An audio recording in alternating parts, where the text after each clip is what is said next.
మత్స్యకారులను కూటమి ప్రభుత్వం అన్ని విధాలుగా ఆదుకుంటుందని తెలుగుదేశం పార్టీ రాష్ట్ర అధికార ప్రతినిధి పిఠాపురం మాన్సీ ఎమ్మెల్యే ఎస్వీఎస్ఎన్ వర్మ అన్నారు. ఉప్పాడు తీర ప్రాంత మత్స్యకారులకు సముద్రంలో చేపల వేటకు వెళ్లే బోట్లకు సబ్సిడీ మీద వచ్చే ఆయిల్ కొరత రావడంతో ఆందోళన చెందుతున్నారు. ఈ విషయం తెలుసుకున్న మాజీ ఎమ్మెల్యే వర్మ మత్స్యకారులతో మాట్లాడారు.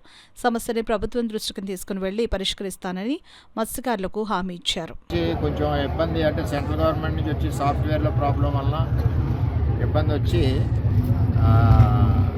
ఎక్కువ రోజులు ఓపెన్ అవ్వకుండా లాస్ట్ని 4-5 రోజులు లేకపోతే ఎర్లీగా 4-5 రోజులు ఓపెన్ అవ్వడం వల్ల ఈ వేటగాళ్ళందరూ సముద్రంలో ఉండడం, మళ్ళీ వాళ్ళు వచ్చేసరికి ఈ నెల క్రాస్ అవ్వడం, దానివల్ల నష్టపోవడం జరుగుతుంది.